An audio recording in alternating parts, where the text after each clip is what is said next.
tous, bonsoir, et je vous souhaite aussi la bienvenue dans ce lieu étonnant quand même. C'était étonnant de rentrer dans une pièce, on est totalement immergé dans le domaine de la chanson, à 180 degrés si j'ose dire, et il va être question de cela ce soir, puisque je vais vous parler effectivement de ce monsieur Abel Soro, et plus précisément quand même d'un aspect du personnage, le collecteur de chansons traditionnelles, parce que je vais quand même l'aborder un petit peu.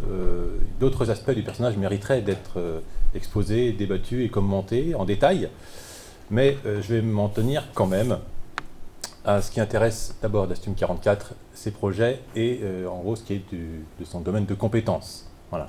En l'occurrence, donc, la chanson de tradition orale, la chanson populaire. C'est pas tout à fait la même chose, mais enfin, l'essentiel, c'est de se comprendre. Alors, la première question, c'est pas vous qui la posez, c'est moi. C'est de savoir s'il semble nécessaire quand même de rappeler ce qu'est Dastum 44 et pourquoi, effectivement, nous, on a fait le choix de travailler sur ce bonhomme-là.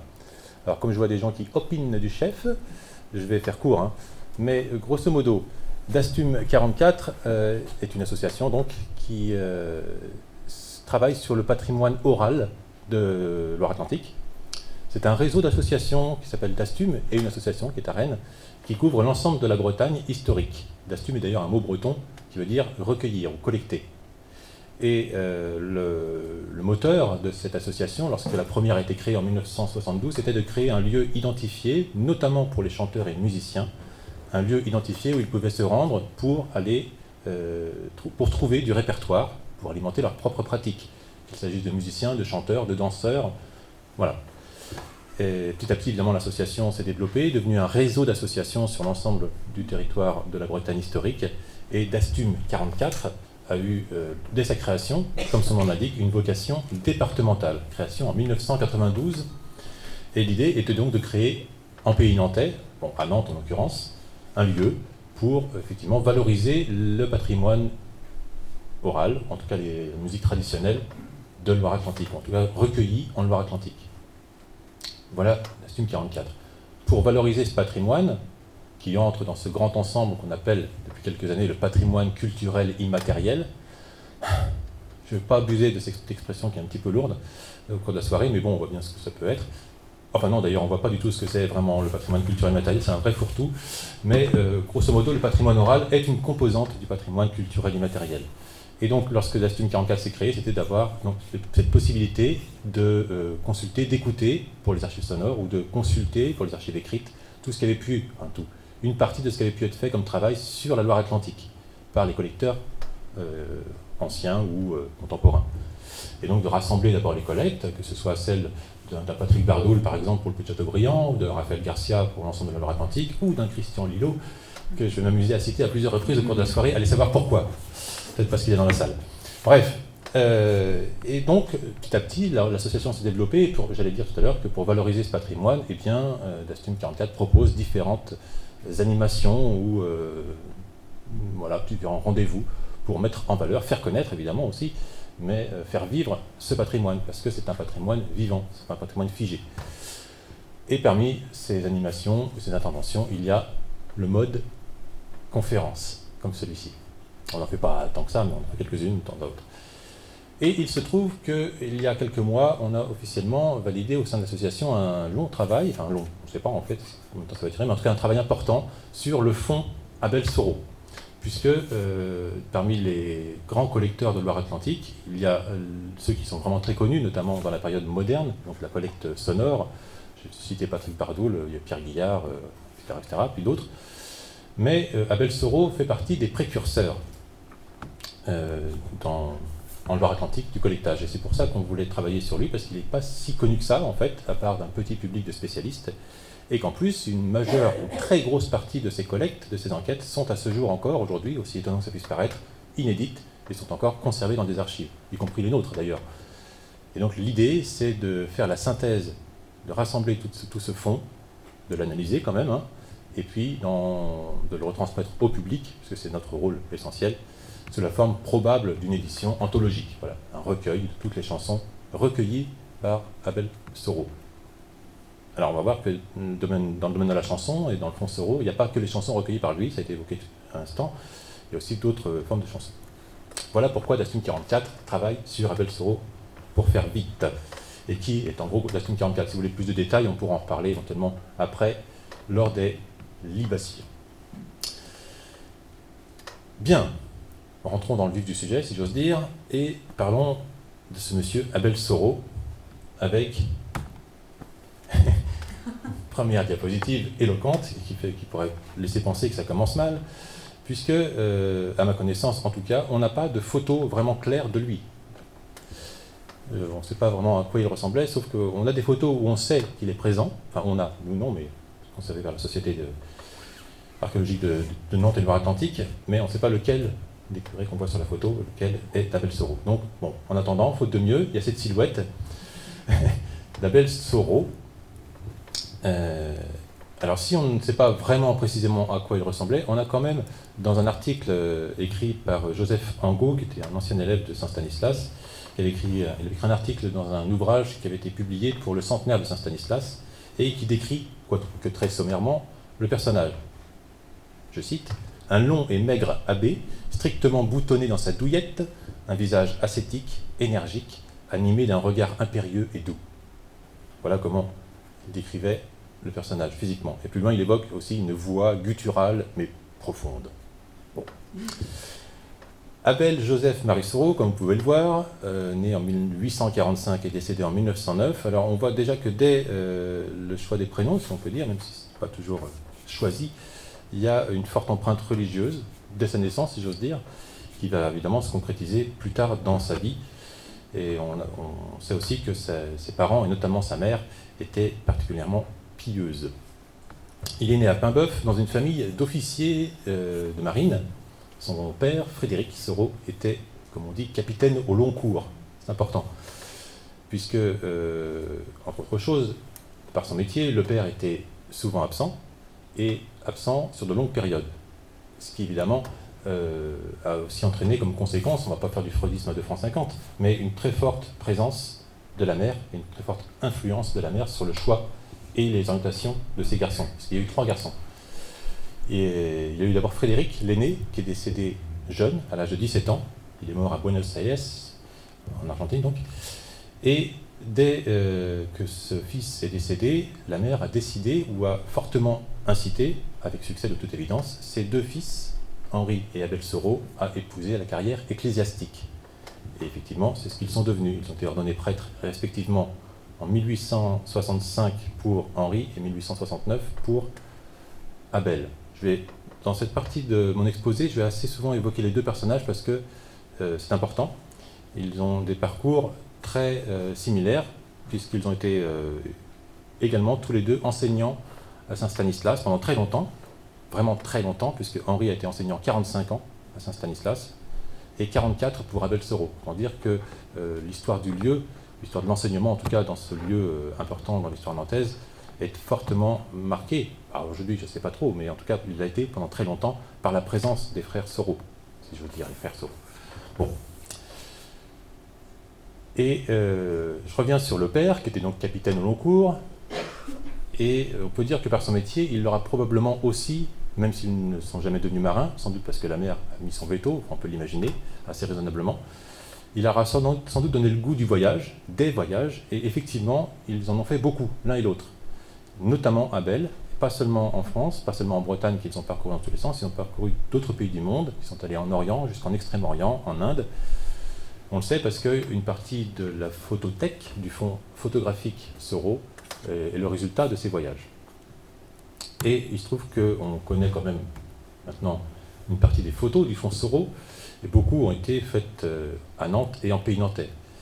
Celle-ci était prise à Nantes. Voilà, une belle photo avec un Rocchio. Vous savez, ces bateaux qui faisaient l'office de barque, si on peut dire, traverser certains bras de la Loire. Autre incidence plus que probable de la carrière du père sur l'activité d'Abel Soro plus tard, c'est qu'il y a une assez forte présence dans le fond Abel Soro de chansons qu'on va qualifier, avec beaucoup de guillemets, de chants de marins, en tout cas de chants liés aux marins et aux activités maritimes. Je vais y revenir tout à l'heure quand on parlera du répertoire, mais il y a des chansons qui sont de toute évidence vraiment transmises par des marins, ce sont des chants de travail, et qui ont été assez peu recueillis finalement. Et ce qui est assez étonnant, tiens, je vais déjà commencer à dire un truc que je n'ai pas prévu de dire, mais quand même, c'est qu'il y a beaucoup de chants qui sont pratiqués actuellement par des musiciens et des chanteurs, notamment dans ce domaine-là, dans le domaine dit de chant de marin, de chant de travail, qui sont donc interprétés par des groupes et autres, et qui ont été recueillis par Abel Soro, et il n'est jamais crédité, parce qu'en fait, peu de gens savent que telle ou telle chanson a été effectivement recueillie par Abel Soro. Une des plus connues, c'est une version du Père Lancelot, qui était un chant à hisser sur les navires. As-tu connu le Père Lancelot, voilà, qui accompagnait les manœuvres sur les marins? Eh bien, Abel Soro l'a recueilli, cette chanson, et sans doute auprès de son père, puisqu'en fait, dans ses notes, il date cette collecte des années 1850, donc il avait moins de 15 ans. Donc c'est plutôt un souvenir d'enfance qu'une véritable collecte de terrain. Une autre chanson, à titre d'exemple, qui est très connue dans le monde des chants de marins, c'est une complainte maritime qui s'appelle le 22 octobre. Le 22 octobre, nous sommes embarqués sur une frégate, nous avons... Voilà. Et bien ça, c'est Abel Soro qui l'a recueilli. Et c'est une très belle chanson, mais souvent, effectivement, quand on regarde les livrets des disques ou des bouquins qui publient cette chanson, rares sont ceux qui créditent Abel Soro. Notre rôle est donc aussi de rendre à Jules ce qui appartient à Abel. Parlons justement de Madame Soro, Eugénie, née Josso, qui, comme je vous le disais, a une très forte influence sur la vie et la carrière de ses deux fils, Henri et Abel. Elle a fait le choix, en plus de les orienter vers la carrière ecclésiastique, d'installer la famille à Nantes, après le décès du fils aîné. Et il se trouve que la famille à Nantes s'est installée à Nantes, à quelques pas, à quelques dizaines de mètres du lycée Saint-Stanislas, alors qu'il n'y était pas encore enseignant. C'est marrant, le destin, si on peut dire. Et en fait, la mère avait décidé, apparemment, d'installer la famille à Nantes parce qu'il y avait plus de chances de trouver des places, de bonnes places pour ses fils, et d'avoir une vie sociale aussi un peu plus intéressante qu'à Paimboeuf. Bon, à voir. En tout cas, il y a un autre auteur qui a écrit un article sur la famille Soro, et notamment les deux fils, qui s'appelle Algan, qui lui aussi a côtoyé la famille à une époque, et qui parle de la mère, d'Eugénie Soro donc, en ces termes, qu'il la désigne comme une femme de belle physionomie, grande et distinguée. Et, bon, ça à la limite c'est presque anecdotique, c'est un peu people, mais plus loin, il souligne surtout le goût d'Eugénie pour la musique et le chant. Et évidemment, on imagine tout de suite que ça a aussi une influence par la suite, ça aura une influence sur les choix d'Abel Soro notamment, puisque le frère Henri va plutôt être le graphiste de la famille, il va s'orienter vers le dessin et la peinture, avec un certain talent apparemment, alors que Abel Soro, lui, va être le musicien, avec un certain talent également, indéniable talent. Et dans son article, ce même Algan continue à parler de la mère en disant que toute sa vie, elle a aimé chanter, ou plutôt chantuser chez elle, la musique d'Abel, son fils, vieilles chansons et cantiques, et, alors je cite toujours, hein, alors que son fils lui faisait observer qu'elle prenait des libertés avec sa composition, « Maman, je vous assure, je n'ai pas écrit cela », elle répondait. « Mais mon cher enfant, répondait-elle, non, tu as fait ta musique et moi je fais la mienne, elles sont très jolies toutes les deux. » Alors, sous réserve que cette citation soit le reflet de la réalité, en tout cas, elle est extrêmement intéressante. Parce que finalement, elle décrit en filigrane, si j'ose dire, la mère comme étant une chanteuse traditionnelle, ni plus ni moins. Quelqu'un qui reçoit des chansons de différentes façons, alors là par son fils, mais ça peut être aussi par l'oralité purement et simplement, et apporte sa patte sur la chanson, l'interprète à sa façon, se l'approprie, ni plus ni moins, ce qui est évidemment le jeu de la tradition populaire. C'est ce qui fait, c'est ce qui définit, entre autres choses, la chanson traditionnelle d'une autre forme d'expression. C'est-à-dire qu'on s'approprie la chanson, on change des mots, éventuellement des notes, on la fait sienne. Voilà, on est une étape dans la transmission. Et je pense que cette façon de faire de sa mère, qui était de toute évidence assez ordinaire dans la famille, a, plus ou moins consciemment en tout cas, marqué l'esprit d'Abel Soro, qui du coup a sans doute mieux compris le principe même de la chanson populaire une fois qu'il est allé par la suite sur le terrain, au contact des chanteurs ou des personnes qui lui transmettaient des chansons. Et notamment lorsqu'il a été confronté, je pense, à différentes versions d'une même chanson type, mais qui n'entendait pas forcément les mêmes musiques ou les mêmes mots, eh bien, il a dû se rappeler peut-être sa mère qui, effectivement, il y avait sa version d'une chanson qui n'était pas forcément telle qu'elle l'avait entendue. Voilà. Je vais revenir tout à l'heure, si ce n'est pas très clair. Donc, il a été tout jeune, et de façon très importante, baigné dans un univers quand même musical, chanté. je disais que Henri, le frère, était plutôt le dessinateur, le peintre, et Abel, le musicien, ce qui est vrai, et tous les deux se réunissaient lorsqu'ils étaient à Saint-Stanislas pour piloter l'activité de théâtre. Ils faisaient ça aussi. Et lorsqu'ils prenaient en main la classe ou l'activité théâtre du lycée, eh bien Henri se chargeait de mettre les pièces en scène, de faire la mise en scène, et les décors, ce qui est un peu logique, et Abel Soro, qui le crut, se chargeait des pièces musicales. Bon. Et voilà une photo assez intéressante. À plus d'un titre, voici la classe musique instrumentale et le chœur de lycée Saint-Stanislas, année 1882-1883. Et ce qui est intéressant, c'est qu'il est plus que probable que l'un des deux prêtres assis est probablement Abel Soro. Mais sauf qu'on ne le sait pas. Voilà, en bas. Puisqu'à cette époque-là, il était effectivement le maître de chapelle, puisque effectivement Abel Soro était professeur d'allemand et maître de chapelle. C'est-à-dire que c'était maître de chapelle, c'est une désignation qui désigne le maître de musique dans un établissement. Et donc il avait, comme je disais tout à l'heure, même si le mot est un peu fort, il ne faut pas le prendre mal, mais il avait vraiment la main mise sur les pratiques de la musique, vocale ou instrumentale, au lycée Saint-Stanislas. À la fois parce qu'il aimait ça, évidemment, il était passionné, mais il était surtout extrêmement compétent. C'était un musicien vraiment très très doué, et un compositeur aussi renommé, en tout cas dans le monde de la musique religieuse, parce qu'il composait pratiquement que des pièces religieuses, des cantiques, des hymnes et autres pièces à caractère liturgique. Et ce qui est assez étonnant aussi, c'est que de toute évidence, sauf peut-être dans cet univers de pratiquants, cet aspect du personnage est totalement inconnu, ou très peu connu. On sait que certains cantiques et certaines chansons mises en musique par Abel Soro sont encore pratiquées dans des églises d'Amérique du Nord, francophones bien sûr, mais apparemment ici, ça n'a pas tout à fait le cas. Pourtant, il a écrit beaucoup de pièces, vous trouvez ça assez facilement sur Internet, ou plutôt sur le site de la BNF, c'est quand même mieux documenté.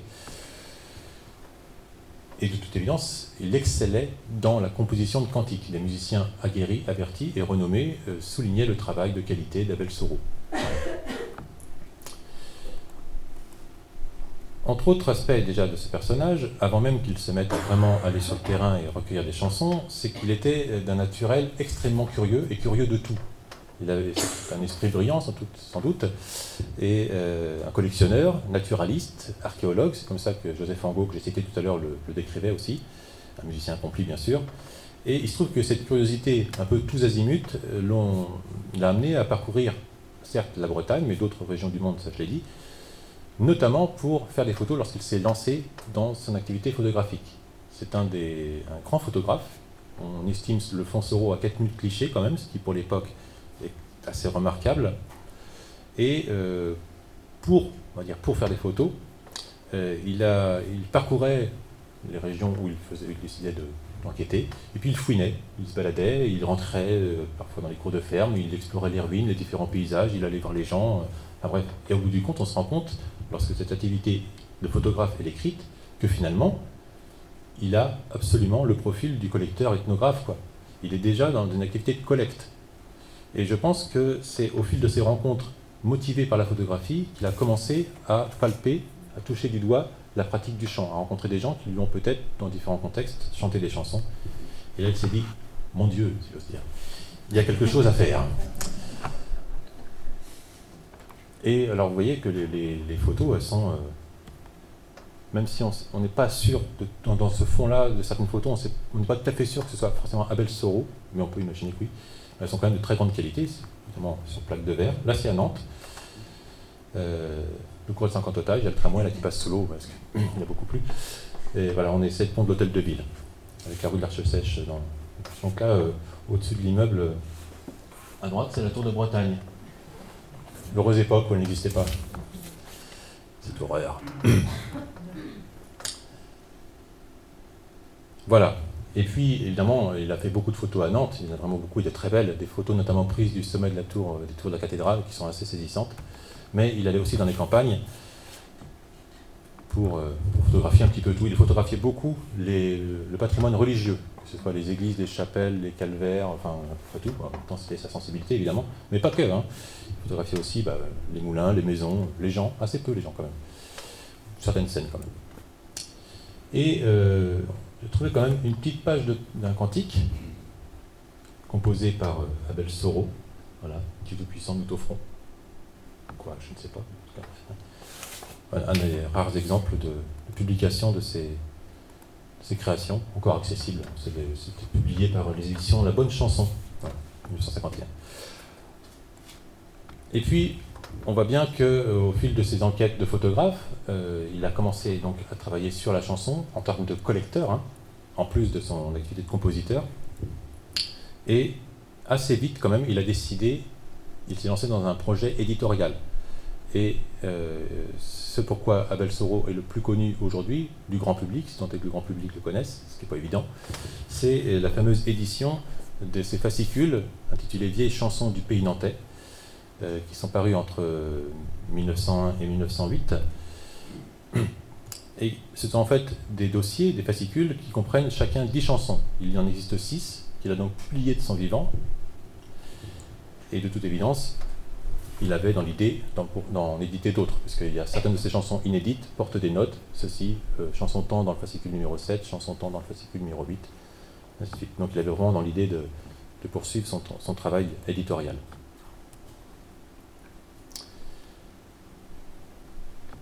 Je dois parler quand même, avant d'aborder l'aspect, enfin le fond, le thésaurus et le répertoire de chansons qu'il a recueillies, du collectage proprement dit. Parce que lorsque j'ai parlé d'Astum 44 tout à l'heure, ou depuis tout à l'heure que je parle d'Abel Soro, j'évoque la notion de collectage ou de collecte, ce qui est pareil. Mais je pense que c'est intéressant et c'est important de revenir sur ce que c'est que la collecte, quand même. Je ne vais pas y passer toute la soirée, hein, mais c'est important de bien savoir de quoi on parle, à la fois dans l'acte de collecter et à la fois dans l'histoire du collectage, puisque Abel Soro s'inscrit tout à fait dans l'histoire du collectage en Bretagne, et notamment dans l'histoire des précurseurs de la collecte en Bretagne. Il faut savoir que c'est une matière, le patrimoine oral, qui s'appuie exclusivement ou presque sur de l'humain, donc c'est de l'oralité, donc c'est quand même fragile, et que ce patrimoine n'existe et nous parvient, nous est connu, qu'à partir du moment où il y a eu un moment dans l'histoire où deux personnes se sont rencontrées, le collecteur et son informateur ou interprète, qui lui a transmis un témoignage, une chanson ou quoi que ce soit. Et de ce moment extrêmement précieux, eh bien en fait, dépend une bonne partie de cet ensemble patrimonial qu'on appelle la musique traditionnelle pour ce qui nous concerne très intrinsèquement, ou la chanson traditionnelle. Et c'est ce qu'il a défini aussi, c'est cet aspect oral d'une personne qui va au contact d'une autre. Alors, à l'époque moderne, comme sur cette photo, on enregistre, mais à l'époque d'Abel Soro, ou même dans les décennies qui ont suivi, et même dans une période assez récente pour certains collecteurs, évidemment il n'y avait pas forcément d'enregistreurs, les collecteurs notaient tout. Et du coup, ceux qui allaient sur le terrain au XIXe siècle, ou dans la première moitié du XXe notamment, pour recueillir des chansons, devaient être des musiciens, devaient être capables de noter la musique, puisqu'ils n'enregistraient pas. Et ça devait donner des collectes assez compliquées, ça devait prendre beaucoup de temps pour recueillir ne serait-ce qu'une chanson. Sauf dans des cas comme Fernand Guérif, par exemple, qui, lui, tout du long du XXe siècle, a fait de la collecte plutôt en pays guérandais. Je dis ça parce qu'il aurait très bien pu lui enregistrer. Hein. Il avait, à son époque, il avait les moyens et la possibilité d'acquérir des appareils pour enregistrer. Il a fait le choix de collecter à l'ancienne, selon la mode de ce qu'on appelle les folkloristes. C'est pas du tout péjoratif comme mot. Mais lui, Fernand Guérif, il avait le bon plan. C'était un musicien aussi, hein, accompli. Il notait la musique et il emmenait sa femme avec lui pour noter les paroles. Donc il allait un peu plus vite finalement. Voilà, ça c'est juste une anecdote, mais c'est intéressant. Donc ce moment-là, comme l'illustre cette photo avec Roland Guillot auprès de Madame Gosmat, c'était à Saint-Liphard, est extrêmement précieux. À partir de ce moment-là, nous, qui interprétons éventuellement ces chansons ou ces airs, eh bien, on peut le faire justement. C'est parce que grâce à ces gens-là qui sont allés sur le terrain pour enregistrer, et souvent d'ailleurs de leur propre volonté, une très grande partie des collecteurs et des grands collecteurs l'ont fait parce qu'ils le voulaient bien, sans que personne leur demande quoi que ce soit, parce que ça les intéressait. Ils le faisaient de façon bénévole, dans presque tous les cas, et plus ou moins désintéressés, en tout cas désintéressés financièrement, parce que leur intérêt était aussi de pratiquer, la plupart d'entre eux allaient recueillir des chansons ou des airs instrumentaux pour alimenter leur propre pratique. Hein. Mais bon, on en profite tous, et donc merci à eux. Il ne faut jamais perdre une occasion de remercier les collecteurs. Alors, la question qu'on peut se poser, et là je vais aborder l'aspect historique du collectage, c'est qu'est-ce qui s'est passé, qu'est-ce qui a fait qu'à un moment donné, des personnes érudits, dans la plupart des cas, sont allés à la recherche de chansons. C'est intéressant l'histoire du collectage, surtout en Bretagne, parce que on a une vraie, en Bretagne, pas la seule région hein, dans ce cas-là, mais quand même, il y a une vraie culture du collectage, qui s'explique assez facilement d'ailleurs.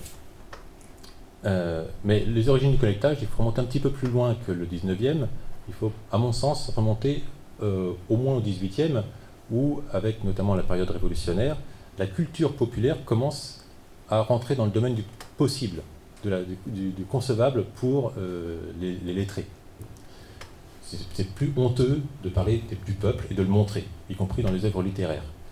Et à partir de cette acceptation, qui était déjà amorcée par les littérateurs du XVIIIe, des gens comme Diderot par exemple, qui mettaient en scène, ou Voltaire, des gens du peuple, et à partir de là, ça s'accélère un petit peu. Quand vient l'école littéraire romantique, eux vont aller beaucoup plus loin en se disant que c'est là qu'il y a la vraie culture populaire, c'est au sein du peuple, il faut aller la chercher là. Et ils allaient même jusqu'à imaginer, pour certains d'entre eux en tout cas, une sorte de source originelle de la poésie populaire au sein du peuple. C'était bon, pas tout à fait juste évidemment, mais en tout cas ça les a motivés pour, à la fois pour eux, aller à la rencontre du peuple et valoriser cette culture qu'ils ont touchée du doigt dans leurs propres œuvres littéraires.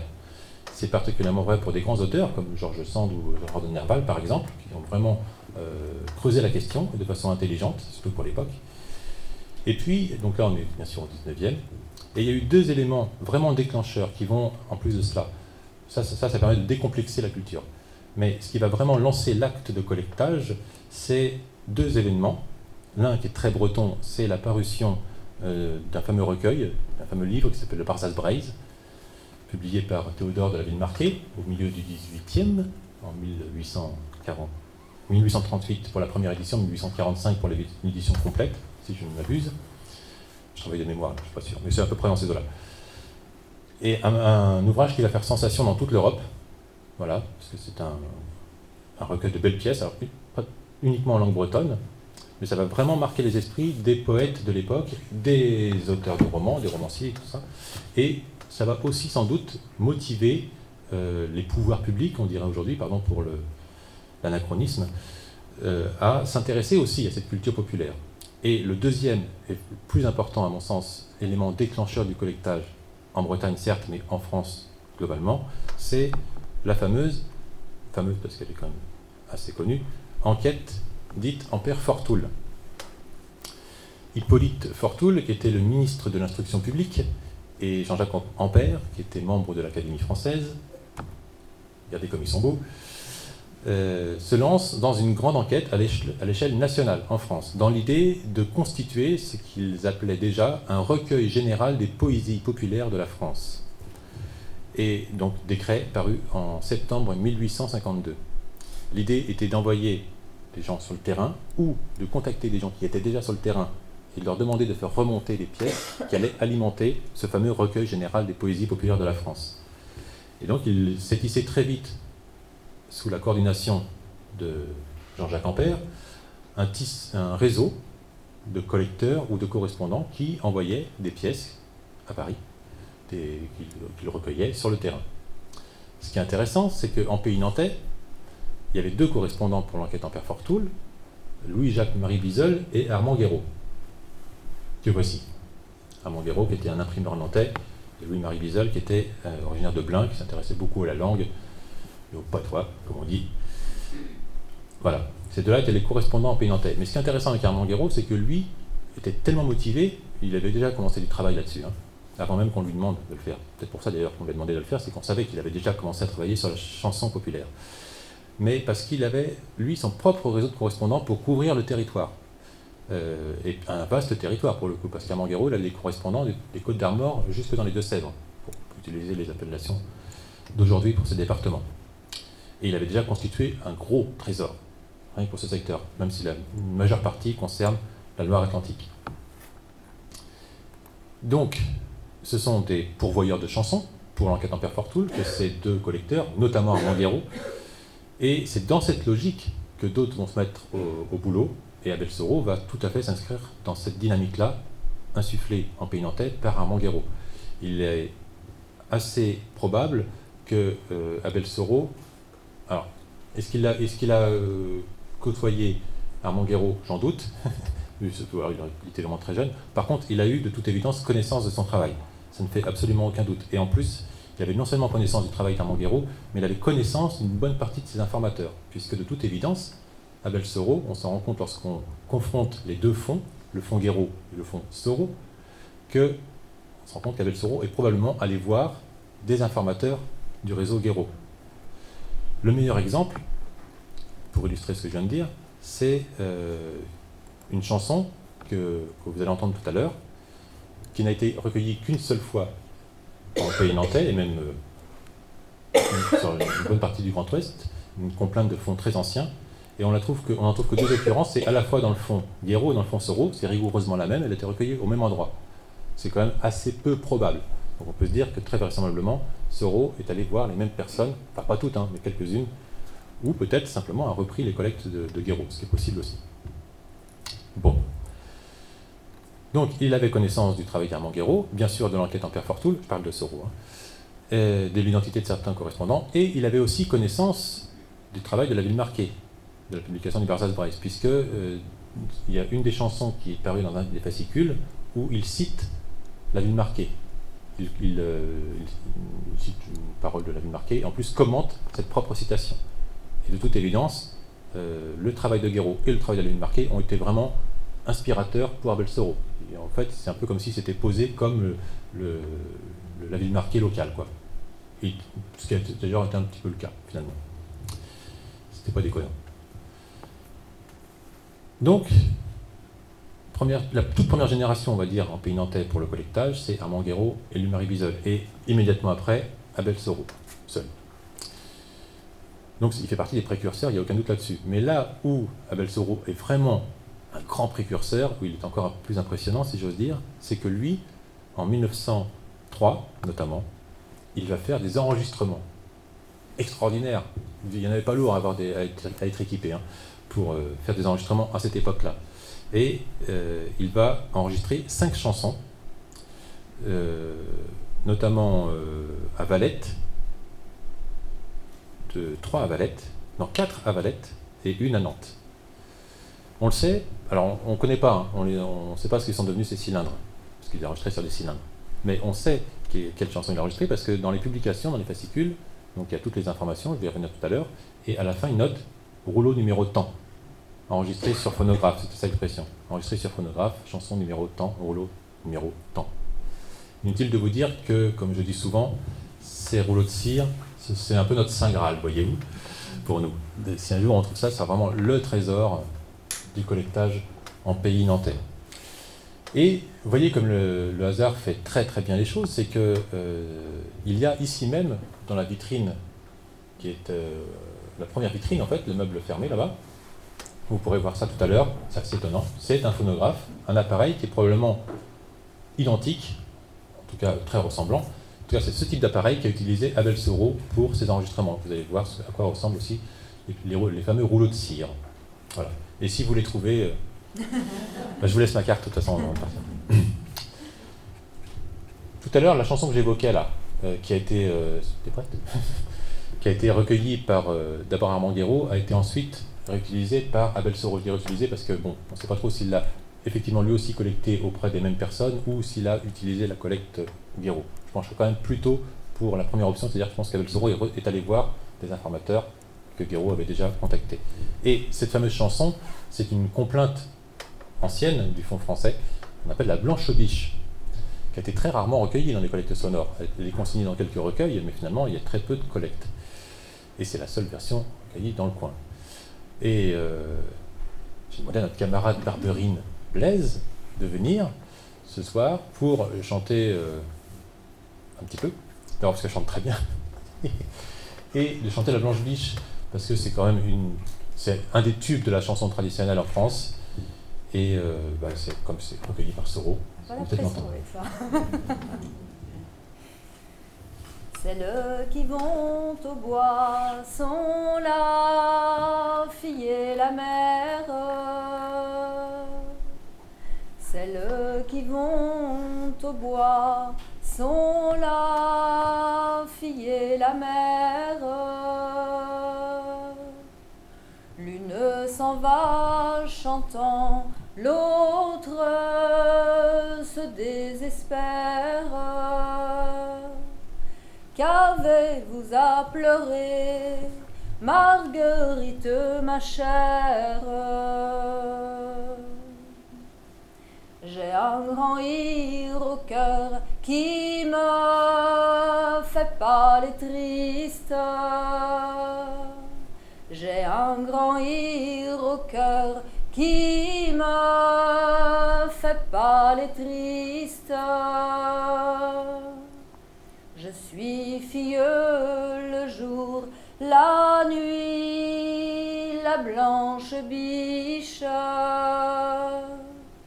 La chasse est après moi, par asier, par friche.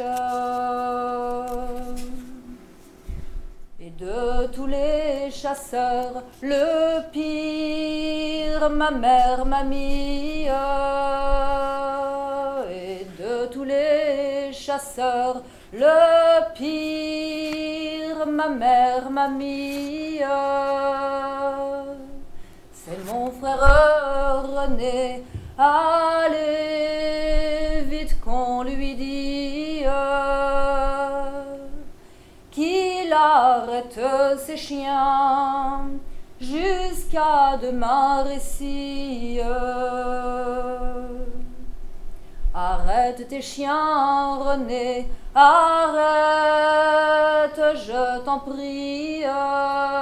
Arrête tes chiens, René, arrête, je t'en prie. 3 fois les a cornés sans que pas un les touille. La 4e fois, la blanche biche est prise.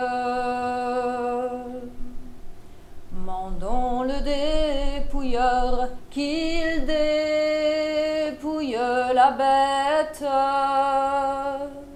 Mandons le dépouilleur qu'il dépouille la bête. Mais le dépouilleur a dit, il y a encore mes fêtes. Et la sein d'une fille, blonds cheveux sur la tête. Quand ce fut pour souper, que tout le monde vienne. Quand ce fut pour souper, que tout le monde vienne. Nous sommes tous assis, hors ma sœur Marguerite. Quand je la vois venir, ma vue est réjouite. Vous n'avez qu'à manger, tueur de pauvres filles. Là, vous n'avez qu'à manger, tueur de pauvres filles. Ma tête est dans le plat et mon cœur aux chevilles. Le reste de mon corps devant l'élandier grille. Le bras du dépouilleur est rouge jusqu'à la Seine. Le bras du dépouilleur est rouge jusqu'à la Seine. Dans le sang que ma mère avait mis dans nos veines, j'ai laissé boire mes chiens comme à l'eau des fontaines. Pour un si grand malheur, je ferai ferai pénitence. Pour un si fort malheur, je ferai pénitence. Serai pendant 7 ans sans mettre chemise blanche, et j'aurai sous l'épine pour toi rien qu'une branche.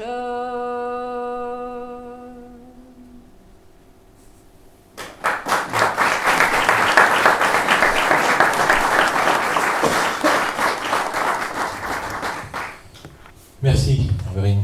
Voilà, la Blanche Biche. C'est un des tubes quand même du répertoire de Soro, un des grands monuments de la chanson, comme je vous le disais tout à l'heure. Et justement, on va aborder un petit peu le thésaurus tel qu'on le connaît, le thésaurus du fond Soro, du fond chanson donc, tel qu'il est en tout cas consultable à l'heure actuelle. Pour l'instant, on n'en connaît pas en tout parce que notre travail d'analyse commence tout juste, même si on en connaît quand même une bonne partie, une bonne moitié en tout cas, qui nous permet d'avoir une idée assez précise de ce à quoi il ressemble. En tout cas pour ce qui est la partie traditionnelle. Donc j'exclus déjà tout ce qui n'est pas chanson traditionnelle, donc tout ce qui est composition, tout ce qui est cantique, tout ce qui n'est pas issu de ces collectes, voilà, en un mot. Et donc le premier lot qui constitue ce fonds, c'est bien sûr, comme je vous le disais, les 60 chansons qu'il a publiées dans ces fameux fascicules. 60 chansons, donc 6 x 10, parues entre 1901 et 1808, édité à Nantes. Et les 5 premiers sont des fascicules illustrés, vous voyez, avec des beaux dessins. Alors, Jacques Poyet, c'était l'auteur de ces dessins. Le 6e est illustré par une illustratrice dont le nom n'est pas connu autrement que par ses initiales, J.A., Madame J.A. Bon, et ça change un peu de style du coup à partir du 6e fascicule. Plutôt en bien, je trouve. Enfin, ça a mieux vieilli. Le 6e fascicule est donc paru en 1908, c'est-à-dire 1 an avant la mort d'Abel Soro. C'est pour ça que tout à l'heure je disais que probablement il avait dans l'idée, et en plus avec d'autres informations qu'on a pu recueillir, il avait dans l'idée de poursuivre ce travail, et notamment avec ces fameuses annotations de chansons qu'il voulait faire paraître dans le volume 7 et 8 notamment. Voilà, après il y avait largement de quoi en publier des fascicules, mais je pense que ce qui fait qu'il n'a pas eu beaucoup de temps, parce que finalement on se dit 10 chansons, 60 chansons sur 7 ans, c'est pas tant que ça. Bah oui, mais sauf qu'en fait, et là je vais y revenir, c'est que il ne publiait pas simplement le texte et la ligne mélodique, il y a un vrai travail éditorial et un vrai travail de musicien. Parce que en fait, chaque chanson, elle est vraiment mise en forme, c'est de la très belle édition. En fait, il faut s'imaginer une chanson en 4 pages, la page 1 avec l'illustration, je l'ai mis en plus petit sur cette diapositive. Page 2 et 3, vous avez à gauche la partition. Page 3, le texte complet avec en bas les informations ethnographiques, c'est-à-dire on sait auprès de qui il a recueilli la chanson, à quelle date, parfois très précise, il l'a recueilli. Parfois il y a le métier aussi, c'est important. Et puis en page 4, simplement un autre dessin qui illustre le propos de la chanson. Et là je trouve intéressant, parce que je trouve qu'on a un original. Ça ressemble à ça, c'est un peu plus format assez grand. Et je pose le micro. C'est conçu de telle sorte que chaque chanson peut être retirée du fascicule pour être utilisée sur un pupitre. Donc on sort la chanson, on l'ouvre sur son pupitre et on a le bel objet. On peut jouer et chanter en même temps sans forcément avoir à tourner les pages. Et ce que j'allais dire sur le fait qu'il a probablement manqué de temps, c'est que la partition qu'il publie, c'est arrangée pour piano. Et là, il y a un vrai travail de compositeur et d'arrangeur pour le coup. Ça ne se fait pas comme ça. Il faut vraiment être un musicien aguerri, accompli pour pouvoir faire ça. Ça prend du temps. Bon, il y avait peut-être aussi un aspect financier, quoi, que je ne pense pas, parce qu'il y avait apparemment de quoi faire, mais c'est un vrai travail éditorial. Ça ne se fait pas comme ça par-dessus la jambe. Vous pourrez regarder ça de près si vous voulez après. C'est un bel objet. Donc ça, c'est le 3e fascicule, avec les dessins de Poyet. D'ailleurs, j'ai choisi cette chanson sur la diapositive. C'est juste pour l'anecdote, mais quand même. un des intérêts, je vais y revenir sans doute plus tard lorsque je parlerai répertoire, des collectes anciennes, notamment du fonds Soro, c'est de pouvoir confronter certaines chansons qu'il a pu recueillir avec des versions qui ont été recueillies par la suite, voire des versions de chansons que l'on connaît, dans des versions totalement différentes de celles qui circulaient il y a 100 ou 150 ans. Ça, c'est l'exemple type. Le matin, je m'y lève au petit point du jour, c'est le premier mot de la chanson, donc ça sert aussi de titre à la chanson. Et en fait, c'est une complainte amoureuse qui raconte l'histoire, grosso modo, d'une femme dont le mari est condamné à mort et qui essaie de le sauver. Et en fait, l'air est celui d'une complainte, le texte est celui d'une complainte, il n'y a aucun doute là-dessus, une vraie grande complainte amoureuse. Et cette chanson, elle est connue de tous, y compris de vous, sous un autre air, un peu neuneux, qui est « Ne pleure pas, Jeannette ». Voilà. Et en fait, ça, la version que il y a beaucoup de chansons comme ça qui sont connues sous des versions qui ont été, en gros, moulées, enfin, qui sont passées dans un moule pour être, notamment dans le cadre du mouvement de Genèse, de l'école, ainsi de suite. Et alors, ça a eu un intérêt, c'est que certaines de ces chansons ont pu être réinjectées dans une forme de tradition orale et de tradition populaire. Mais l'aspect négatif de cette pratique, qui est passée maintenant, c'est que certaines de ces chansons ne sont plus connues que sous un seul aspect. Un autre exemple type, c'est la chanson de la Clairefontaine. Dans nos archives, on a une foultitude de versions très différentes, sous des airs mélodiques, des airs de marche, des airs de danse, avec des versions parfois très longues en termes de texte. Et lorsqu'on interroge le grand public, une notion un peu abstraite, la première version qui vient à l'esprit, c'est « À la Clairefontaine m'en allant promener ». Et là, souvent, c'est en plus des airs comme ça, un peu gnangnan, quoi. Alors que dans les archives et dans les collectes, il y a vraiment des airs beaucoup plus intéressants, plus riches, plus musclés, enfin, ça dépend des contextes. Voilà. Et ça, c'est l'exemple type, voilà, d'une complainte, d'une vraie complainte qui est devenue une chanson dite enfantine, alors qu'elle ne l'est pas. C'est une chanson absolument dramatique et horrible. Parce que finalement, les deux meurent à la fin, il faut le rappeler. Bon. Donc, premier lot constituant le fonds Soro tel qu'on le connaît, tel qu'on peut le proposer au public, c'est les publications de Soro lui-même. Et puis d'autres aussi ont publié des fonds Abel Soro. Et notamment, ce monsieur, que j'ai évoqué tout à l'heure une fois, Fernand Guérif, collecteur du XXe siècle, folkloriste dans sa méthode, nazérien, et qui a collecté quasiment toute sa vie. Il a commencé adolescent auprès de ses parents et grands-parents, juste avant la Deuxième Guerre mondiale, et puis il a grosso modo ramassé un petit peu tout ce qu'il pouvait dans plein de domaines différents et sur toute sa vie. Et il avait, de son vivant, envisagé la publication de ses collectes de chansons en 5 volumes, pas moins, effectivement. Et le premier est celui-ci, premier volume la collection porte le même titre, Le Trésor des chansons populaires folkloriques recueillies en Pays de Guérande. Et dans ce premier volume, Fernand Guérif avait eu l'excellente idée de d'abord de republier les collectes de ses prédécesseurs sur le secteur Pays guérandais nazérien. C'est une très bonne idée parce que beaucoup de ces collectes étaient déjà à l'époque de Fernand Guérif quasiment introuvables. Je pense à celle de Claude Pavec, de Gustave Clétier et donc d'Abel Soro. Et donc ce qu'il a fait, Fernand Guérif, c'est qu'il est allé aux archives et il a sorti toutes les chansons recueillies par Abel Soro sur son secteur et il les a rassemblées là-dedans, en plus d'autres chansons. Donc on a aussi des chansons qui nous sont parvenues et qu'on pratique encore aujourd'hui grâce à cette édition de Fernand Guérif. C'est quand même une très très bonne idée. Alors, je m'attarde un petit peu sur Fernand Guérif, parce que quand même, lorsque, à la fin de l'ouvrage du volume 1, on commence le chapitre consacré à Abel Soro, il met un petit mot, un peu vachard, en disant, je cite, « Si les mélodies semblent intégralement transcrites, les textes ont parfois été expurgés, falsifiés et même complètement refaits pour être chantables par les jeunes filles de bonne famille. » C'est ce qu'écrit Fernand Guérif des chansons d'Abel Soro.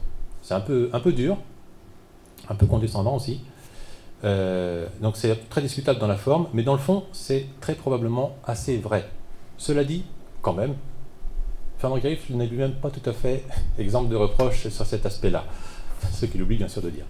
Mais c'est vrai quand même. C'est vrai que quand on regarde très précisément beaucoup de chansons du fonds Soro, y compris dans les chansons publiées, il y a des chansons sur lesquelles il est intervenu dans le texte. Ça ne fait absolument aucun doute. Et même certaines qui sont peut-être plus des créations que des adaptations, tellement elles sont modifiées.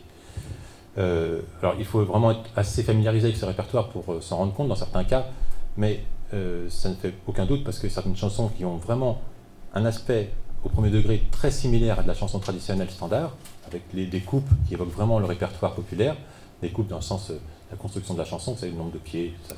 Voilà. Le vocabulaire employé, les tournures de phrases, ne sont pas celles de la pratique orale. Enfin, c'est un peu prétentieux de dire ça, mais pour des gens comme nous, ça ne trompe personne, on va dire. Voilà. Mais cela dit, c'est quand même bien tourné. Et il y a des chansons sur lesquelles il est intervenu de façon beaucoup plus modeste, mais aussi parce que, comme beaucoup de collecteurs, il a censuré certaines des chansons qu'il a recueillies, il s'est auto-censuré, parce qu'il y a des choses qu'il ne voulait pas faire conserver dans les textes des chansons. Mais ce n'est pas forcément parce qu'il était prêtre, d'autres l'ont fait alors qu'il n'était pas du tout prêtre. Mais l'exemple que je cite souvent sur ces interventions, c'est une très belle chanson qui s'appelle, en tout cas pour le titre type, « L'ivrogne pris pour mort ». C'est une chanson qui n'est pas parue dans un des fascicules, mais qu'on l'on connaît parce que... enfin, je vais y revenir. Bref, la chanson, je vous en parle en un mot, ça raconte l'histoire d'un type qui est en fait un ivrogne, qui passe son temps à boire. Sa femme... Alors ça c'est assez courant dans la chanson, il y a pas mal de chansons qui prennent ce stéréotype-là. Sa femme évidemment essaye de l'en sortir à sa manière, donc elle cherche à la taverne, voilà, où elle essaie de l'empêcher d'aller boire des coups. Et puis elle finit par imaginer de lui jouer un tour. Et un soir qu'il rentre ivre-mort, le mot est bien choisi, si j'ose dire, elle profite de son sommeil éthylique pour l'installer sur un lit et transformer la chambre en chambre mortuaire, avec des bougies, draps noirs et tout le tremblement. Lorsque le gars se réveille, avec sans doute une casquette comme ça, il voit c'est tout tapissé de noir, comme dit la chanson, « Est-ce que je serais mort hier au soir ?» Voyons, je me tâte partout, mais non, je ne suis corps ni mort ni sous. Bon, donc il se rend compte qu'il est tout à fait vivant, et il appelle sa servante qui ne vient pas, donc il décide de sortir de la maison, et il va chez ses voisins, qui sont en train de boire. Ça tombe bien. Et la chanson se termine. Alors, dans la version Abel Soro, le dernier couplet dit ceci. À ça, voyons, par tous les diables, 1000 noms d'un sort, non, je ne suis pas mort. J'aimerais corps mieux me mettre à table que de voir enterrer mon corps. S'en fut chez ses voisins Grégoire, qui tous les deux étaient à boire. Jamais de ma vie je ne boirai, si ce n'est de l'eau fraîche et du thé. Point. Alors, ces deux derniers vers, il n'y a absolument aucune chance de trouver ça dans la tradition populaire. Non pas parce que les gens ne connaissaient pas le thé, certains la connaissaient, mais franchement, c'est d'abord parce que le type interdit ce genre de fin. C'est une chanson qui, justement, porte l'idée d'une absence totale de remords et de rédemption. Et du coup, évidemment, il a sans doute changé la fin. Et ce qui a permis... Alors, du coup, cette chanson, ce que j'allais dire tout à l'heure, on la connaît bien grâce à Roland Brou, qui l'a sortie des archives il y a une trentaine d'années. Il l'a beaucoup chanté à une époque, il a même eu la Bogue d'Or en 1988 avec cette chanson, et il y est allé de son arrangement, il a changé la fin, fort justement, en s'aidant d'abord de sa propre inspiration, mais aussi en s'aidant d'autres versions qui avaient été recueillies dans d'autres régions de France. Une chanson où il y a eu quelques collègues qui permettent de confronter et de trouver des fins, non pas alternatives, parce que la proposition d'Abel Soro est une alternative, mais la fin type est différente. Et du coup, la version de Roland Brou fait ceci. À ça, grand Dieu. Donc on passe de voyons à grand Dieu. Par tous les diables, 1000 noms d'un sort, non, je ne suis pas mort, j'aimerais quand mieux me mettre à table que de voir enterrer mon corps. S'en fut chez ses voisins Grégoire, qui tous les deux étaient à boire. Là, il leur dit, versez-moi donc, buvons à ma résurrection. Alors, il y a effectivement une version au moins qui a été recueillie avec une fin à peu près similaire, où il leur dit, versez-moi donc, et c'est pour ma résurrection. Mais en tout cas, elle est beaucoup plus plausible et cohérente avec le type, avec la chanson type. Il n'y a aucun doute là-dessus. Donc voilà un petit exemple d'une intervention du collecteur. Il y a aussi, et là par contre c'est plus sans doute la prêtrise qui l'a incité à censurer certaines de ses collectes, c'est qu'on se rend compte que malgré un fonds abondant, pour l'époque en tout cas, 250 chansons c'est important pour le 19e siècle, il y a une absence totale de certains répertoires.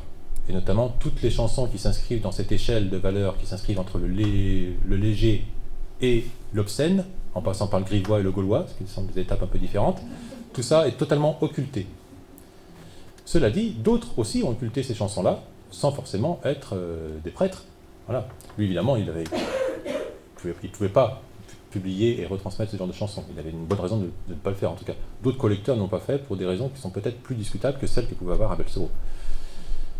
Alors, il faut dire quand même aussi que pour la plupart des collecteurs de cette époque, toute fin 19e et début 20e, la chanson populaire se résume à de la chanson à texte, qui a quelque chose à dire, qu'on écoute. Et elle se résume d'ailleurs pour la collecte à la chanson. C'est-à-dire qu'au 19e, grosso modo, il n'y a aucune collecte de musique instrumentale. Et tout ce qui est genre court, chansons énumérative, chansons à danser, c'est un peu différent, sont quasiment absentes. Voilà, c'est au cours du XXe siècle que ces préoccupations vont voir le jour et vont devenir, pour le coup, très importantes, et parfois même exclusives, à l'inverse. Voilà.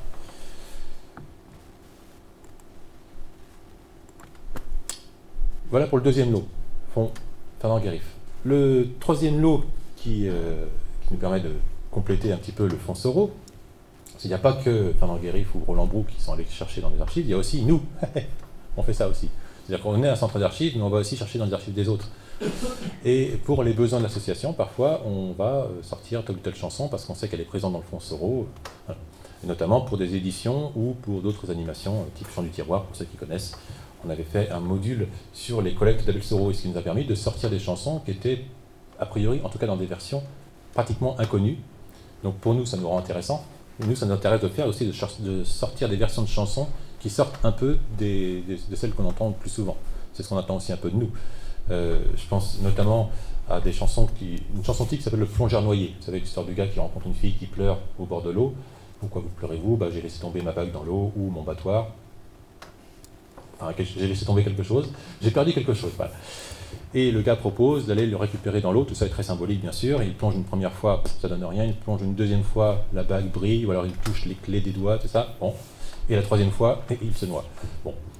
Ça, c'est une chanson qui est très connue. Il en existe des centaines de versions recueillies dans tout l'espace francophone. Mais il se trouve que dans le fonds Soro, il y a 4 versions du plongeur noyé avec des airs particulièrement intéressants et qui n'ont pas été, à ma connaissance en tout cas, recueillis depuis.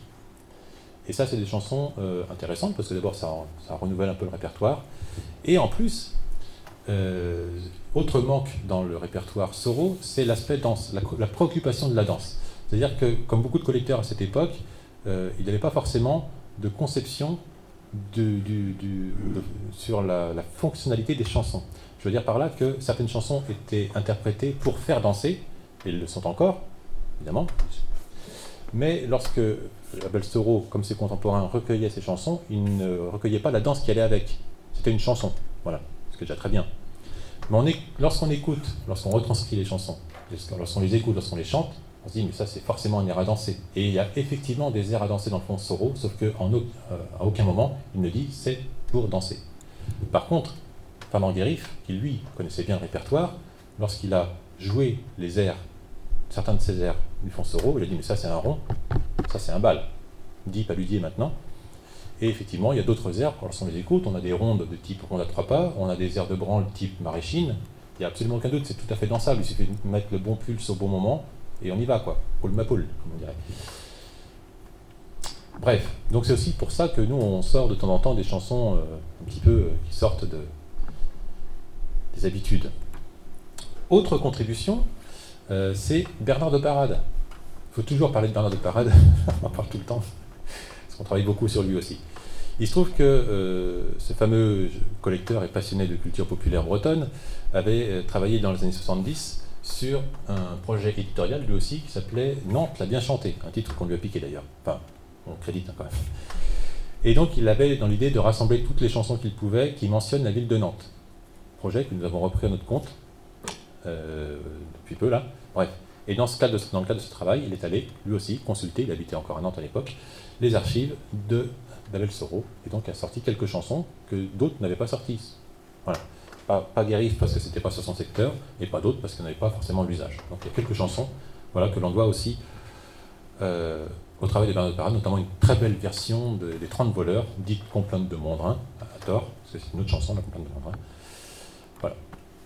Bref, on a déjà là, si jamais vous venez demain, mais pas demain s'il vous plaît, dans quelques jours à Dastin 44, pour consulter les chansons d'Abel Soro, on peut vous en sortir à peu près 120 à 130. Voilà, une grosse moitié de ce que l'on pense être le fonds Soro tel qu'il est conservé à la bibliothèque municipale. Voilà.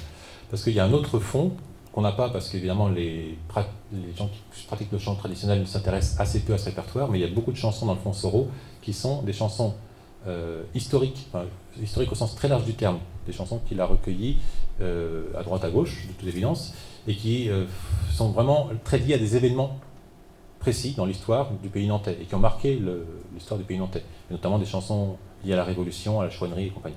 Voilà. Souvent des chansons d'ailleurs qui étaient écrites sur des timbres, donc lorsqu'il les notait, il notait toutes les paroles, bien sûr, d'où elles venaient, et puis il notait l'information importante sur l'air de tel truc, tel truc, tel truc. Ce qui veut dire d'ailleurs aussi que probablement, à moins qu'il ait eu l'information telle quelle, ce qui prouve qu'Abel Soro avait aussi une certaine connaissance des timbres, des airs qui circulaient, et pouvait les identifier comme tels. C'est-à-dire qu'il entendait un air, il disait tiens, ça c'est l'air de, je sais pas, de Fualdès ou de l'Enfant prodigue. Voilà. Bon, on savait qu'il était quand même très cultivé ce bonhomme. Bon. Les images c'est bien, mais quelques chiffres, ça peut être intéressant aussi.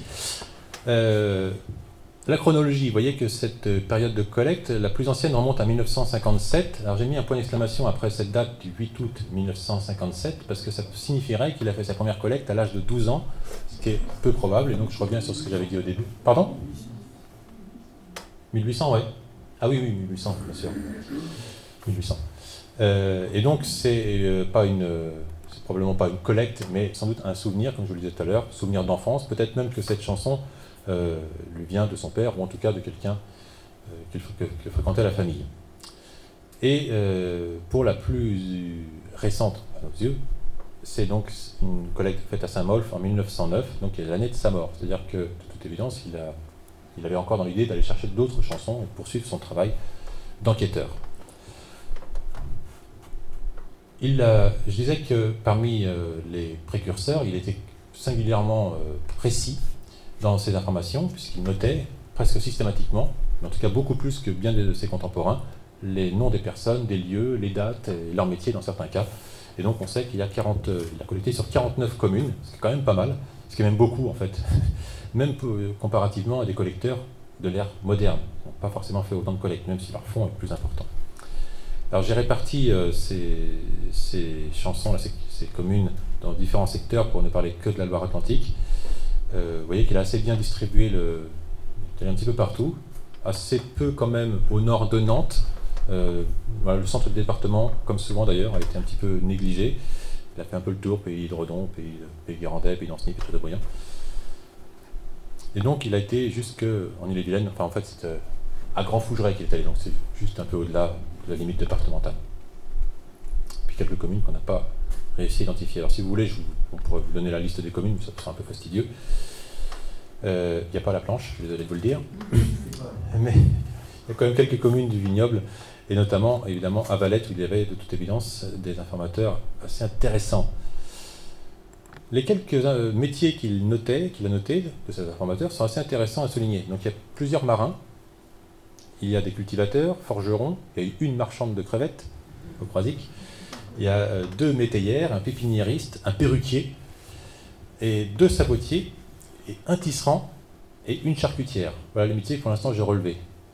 Alors on se rend compte tout de suite que c'est quand même, alors c'est pas du petit peuple forcément, mais c'est pas non plus, évidemment il savait où aller chercher les chansons. C'est-à-dire quand même auprès de gens qui avaient à la fois une pratique du chant, une pratique culturelle on va dire maintenant, mais sans forcément, en s'interdisant peut-être d'aller, comme l'ont fait tous les collecteurs finalement, vers les classes plus aisées. Voilà, où il savait que c'était pas là qu'il allait faire les plus belles récoltes.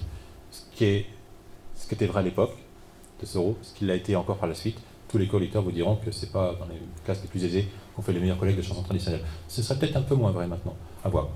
Bref. Mais c'est toujours intéressant de voir auprès de qui il est allé recueillir ses chansons. Alors, ce qui est intéressant aussi, c'est que il est allé voir différents corps de métier, mais d'autres collecteurs de l'époque, du 19e, la deuxième moitié du 19e, pour eux, aller chercher des chansons auprès du peuple, ça se limitait à interroger ou interviewer le personnel de la maison. Hein. Faut pas croire qu'ils allaient tous à la campagne interroger les gens et taper à la porte des gens, dire est-ce que vous connaissez des chansons, comme d'autres collecteurs l'ont fait par la suite, moi aussi d'ailleurs. Non, non, ils allaient interroger leurs domestiques, les fermiers de leur propre propriété, et ainsi de suite. Il n'y avait pas forcément besoin d'aller chercher plus loin non plus, remarquez. Voilà, pour eux, leur connaissance du peuple, dans certains cas, se limitait à ça.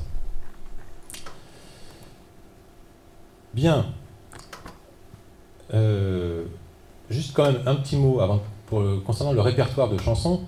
J'ai évoqué assez brièvement ses créations. C'est quand même un fonds important parce qu'il a, je vous le disais, écrit beaucoup de pièces à connotation, enfin, plus qu'à connotation, des pièces religieuses, des hymnes, des cantiques et d'autres formes, et y compris mis en musique des textes écrits soit par lui ou qui existaient et qu'il a décidé de mettre en musique. Et parfois même des textes qui avaient déjà été mis en musique, mais sans doute sur des airs qu'il ne trouvait pas grâce à ses yeux, et donc il a composé des airs pour des textes, y compris d'auteurs assez illustres. Il a écrit des musiques pour des textes de Jean Racine ou de Lamartine, par exemple, et puis aussi de gens qu'il côtoyait, qui eux-mêmes écrivaient des textes, notamment l'abbé Richard, qui avait écrit toute une œuvre sur la vie de Françoise d'Amboise, qui était duchesse de Bretagne. Il avait mis ça en musique et ça avait eu un certain succès quand même, à l'époque en tout cas.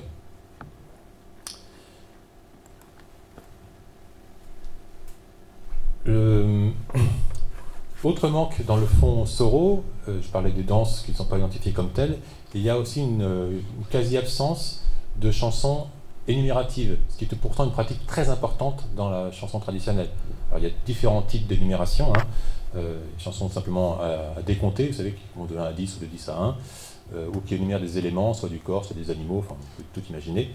Et ça, c'est quelque chose qui est très courant, très présent, en tout cas dans notre région, et c'est totalement absent, enfin, presque totalement absent du fond Soro. Sans doute que, et d'ailleurs c'est assez souvent le cas à cette époque-là, on jugeait ces chansons probablement trop anecdotiques, pas assez intéressantes, en tout cas il n'y a pas assez de texte pour que ça mérite l'intérêt du collecteur. Cela dit, il a été confronté à ce répertoire, parce qu'il y a quand même 3 chansons au moins qui rentrent dans cette catégorie, ce qui sur l'ensemble est très peu, mais ce qui dénote quand même qu'il a eu des informations. Il a notamment recueilli une chanson à dizaines, dit Petit Grain d'Or, qui n'est pas la version de marche ou de bal paludier qu'on connaît, mais qui est en fait un air de berceuse, assez joli d'ailleurs, et qu'il a consigné dans un de ses recueils. Ce qui fait penser d'ailleurs que autre partie du répertoire totalement, ou presque totalement absent du fond Soro, c'est le répertoire enfantin. À cette berceuse près, il n'y a pas du tout de comptines, de formulettes, de tout ce qu'on appelle grosso modo le folklore enfantin, mais il faut dire, là encore, qu'il était tout à fait dans son époque, parce qu'à cette époque-là, ils étaient très rares à s'intéresser au folklore enfantin. D'ailleurs, par la suite, ils n'ont jamais été très nombreux.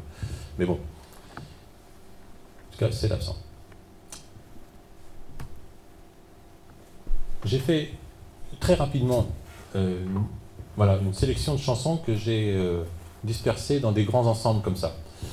Ce qui donne un peu quand même une image un peu plus précise du répertoire contenu dans le fond Soro. Vous voyez que dans les grandes complaintes, la liste n'est pas tout à fait exhaustive, mais quand même, il y a, alors oui, avant toute chose, je fais apparaître en rouge les chansons qu'il a publiées dans les fascicules, et autrement, c'est les chansons qui n'ont pas été éditées. Les grandes complaintes avec des complaintes bien connues du fond français, comme la Blanche Biche qu'on a entendu tout à l'heure. La fille changée en canne, on la connaît bien maintenant, parce qu'il y a des versions qui ont été recueillies dans les années 70-80, que beaucoup de chanteurs de l'époque moderne ont chanté à leur tour, à partir de cette version. Mais finalement, il existe beaucoup d'autres versions qui sont totalement inconnues, parce que la version, en gros, de Thérèse Volant, est celle qui fait référence maintenant, en tout cas en Haute-Bretagne. Mais il y en a d'autres, et qui sont vachement bien, et notamment celle recueillie par Abel Soro. L'aubergiste assassin est une complainte criminelle très rare, qui a été très peu recueillie, et lui, on a une belle version, longue, avec plein de détails. La Belle à la Tour, dans la catégorie des grandes complaintes, est aussi une version intéressante. Ça permet, là encore, de jouer le jeu de la confrontation entre les collectes anciennes et les collectes récentes. Il y a une version qui circule beaucoup depuis une vingtaine d'années en Haute-Bretagne, de La Belle à la Tour, qui est issue des collectes de Mathieu Hamon, pour ceux qui connaissent. Il a recueilli cette version à Crossac. Et lorsqu'on écoute la version de Mathieu, qui est une très belle chanson, il n'y a pas de doute, avec un beau texte, un bel air, on se dit, mais tiens, c'est bizarre, certains éléments de la chanson, certaines étapes dans la chanson ne font pas sens. On se dit, il manque des bouts. Voilà, ça paraît bizarre, et d'ailleurs, bon. Et là, du coup, lorsqu'on se pose ce genre de questions, j'invite toujours à dire, dans ces cas-là, il faut aller trouver une autre version et confronter et aller chercher des compléments. Et la version d'Abel Soro, là, pour le coup, elle est très complète, elle raconte bien l'histoire, et avec des éléments dont on n'avait pas forcément connaissance si on se limitait à la version Hamon. Par exemple, donc c'est l'histoire d'une fille qui est enfermée dans une prison, enfermée par son père. On comprend grâce à la version Soro notamment, qu'elle était enfermée parce qu'elle était amoureuse de quelqu'un qui n'avait pas les faveurs du père en question, qui était un grand seigneur. Bon. Et lorsque elle lui demande d'être libérée, aussi sur la pression du galant, le père dit « oui, si tu renonces à tes amours, je te libérerai ». Et elle refuse de renoncer à son chéri. Bien, belle histoire, mais soit fini. Du coup, là, c'est une partie importante qui manque dans beaucoup de versions, c'est que les deux amants mettent au point un stratagème, qui consiste en gros à simuler la mort, et au moment où ils profiteront des funérailles pour s'évader, s'échapper. Et c'est ce qui se passe. Donc c'est une histoire très dramatique avec des rebondissements et tout. Enfin, c'est une super belle histoire. Tu peux faire un film avec beaucoup moins que ça. Voilà. Et cette version Soro permet de bien comprendre ce qui se passe effectivement dans la chanson avec tout plein de détails, plus ou moins clairs d'ailleurs, mais bon, c'est vraiment une très belle complainte. Il y a quand même des chansons un peu plus légères dans les catégories des plaisirs, que j'appelle les plaisantes et satiriques. Alors tout à l'heure je disais que dans le fond Soro, il n'y a pas de chansons légères, grivoises, gauloises, obscènes, érotiques, etc. Ben, en fait, c'est pas tout à fait vrai. Parce que, comme vous le savez sans doute, pour certains d'entre vous en tout cas, beaucoup de chansons utilisent un appareil allégorique, parfois assez complexe, pour dire des choses sans avoir l'air de les dire. C'est pas toujours facile à décrypter, une chanson traditionnelle. Mais bon, on y arrive, quand on prend le temps.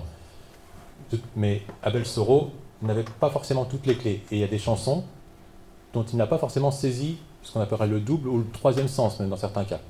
Il les a pris au pied de la lettre et les a publiés en l'état. Ce qui fonctionne très bien, dans un sens. Pourquoi pas ? Martin prit sa serpe, par exemple, c'est une chanson qui est classifiée par Risquaro, qui a fait un grand catalogue de la chanson traditionnelle, au chapitre des chansons gauloises. Et en fait, elle parle effectivement d'une chanson avec des scènes sexuelles, même une scène de castration, puisqu'en fait on lui coupe le nez, etc. Bon. Mais quand on le lit au premier degré, finalement, c'est une histoire anecdotique un peu marrante, quoi. Et on peut très bien s'en satisfaire. Sauf qu'on sait qu'effectivement, lorsqu'on connaît un petit peu certains motifs, ou certains motifs allégoriques assez courants dans la chanson, que ça dit un peu plus que ça, quoi. Bon. Des chants de quête, il en a recueilli plusieurs, comme vous le voyez, le même répertoire que celui qu'on a recueilli par la suite, un peu partout en Loire-Atlantique, les principaux étant ces 4 types, différentes chansons du mois de mai, qui étaient chantées le soir du 30 avril, ou éventuellement le matin du 1er mai, les chants de quête du Nouvel An, bien sûr, chants de quête de Marguillier, il y a une version, ou deux peut-être bien, une, et puis la Passion, les chants de Passion qui étaient très, très pratiqués dans toute la Loire-Atlantique, pas seulement, hein, mais il y avait comme une très forte pratique en pays nantais. Et il en a recueilli 2 versions, dont une qui est absolument géniale, avec un texte très complet, très littéraire, pour le coup, mais qui est vraiment bien, parce qu'on a recueilli beaucoup de versions très lacunaires, avec des parties manquantes. Là, la version de Soro, vous avez tout le détail, avec toute la scène de la crucifixion, le sang qui coule, tout en c'est d'une extrême violence, tout à fait clair. Et bien sûr, les chansons d'amour, la poésie et l'amour, qui est je reprends un intitulé de Patrice Poirot, là encore, qui constitue l'essentiel du répertoire, parce que quand même, la plupart des chansons traditionnelles, comme de celles qui ne sont pas traditionnelles d'ailleurs, parlent avant tout, mais oui, d'amour. Autre grande catégorie, le thème du mariage, le thème des soldats, certains métiers aussi, et puis, j'ai donc mis un petit peu en avant les chants de marins. Quelques chansons qui sont très marquées, les chants de marins. Calimán, c'est aussi un chant de travail. On ne peut pas l'avoir recueilli, à son époque en tout cas, autrement qu'auprès d'un marin. C'est un chant qui accompagnait des manœuvres de voilerie. Pareil pour As-tu connu le père Lancelot. Puis des chansons un petit peu plus étranges, comme La rivière de Nantes, qui décrit un navire merveilleux, seule version connue, mais probablement une version locale, qui est une adaptation d'une autre chanson qu'on appelle d'ailleurs Le navire merveilleux. Le 22 octobre, célèbre complainte qui a été enregistrée à plusieurs reprises depuis cette collecte. Voilà, tout ça, c'est des chansons, pour certaines en tout cas, qu'on connaît, en tout cas dans ces versions-là, grâce au fond Soro. Et puis, il y a parmi les chansons, donc je vous disais, des versions assez atypiques qui changent un peu des versions qu'on a entendues. J'en ai cité plusieurs exemples. Et si Barberine est d'accord pour en faire une autre, on va écouter une autre belle chanson qui s'appelle En cueillant la rose au rosier blanc, qui est une chanson un peu satirique, un peu une comédie de mœurs, le temps d'une chanson, comme disait l'autre. Ça va, je t'ai pris court peut-être ? Non. Non, je regardais les autres. je mets mon pense-bête parce que dans l'émotion, dans la vivacité, c'est pas tout à fait le même style. Hein. En cueillant la rose au rosier blanc, en cueillant la rose au rosier blanc, je me suis piqué le doigt en l'accueillant. Lors comment vous aimerais-je, lors comment? Je suis restée au lit malade 2 ans, je suis restée au lit malade 2 ans. Mon ami venait me voir bien souvent. Lors comment vous aimerais-je, lors comment? Ma porte en ceinture, boucle d'argent, ma porte en ceinture, boucle d'argent. Mais je n'osais les porter rapport aux gens. Lors comment vous aimerais-je, lors comment? Portez les labels craignent épatants, portez les labels craignent épatants. Tous les garçons à marier sont des pimpants. Lors comment vous aimerais-je, lors comment? Des clés dans leur poche s'en vont sonnant, des clés dans leur poche s'en vont sonnant. C'est pour faire à croire aux filles que c'est de l'argent. Lors comment vous aimerais-je, lors comment? Une fois mariés sont des feignants, une fois mariés sont des feignants, qui ne font que battre leurs femmes et leurs enfants. Lors comment vous aimerais-je, lors comment?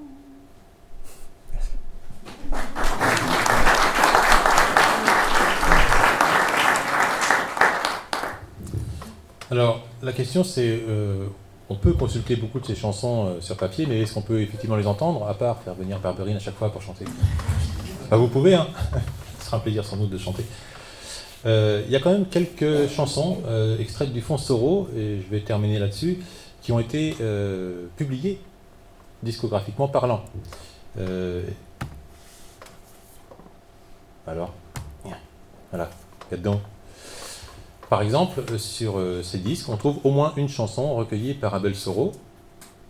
Je mets le titre en dessous.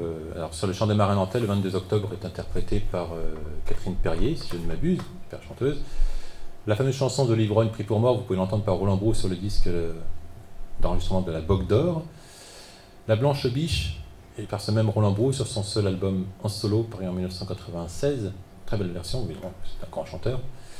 Sur le disque Nantes en chanson, on peut entendre à la fin de ce disque un assemblage de différentes versions d'une chanson type qui est sans doute la plus connue mentionnant la ville de Nantes, c'est Le Prisonnier de Nantes.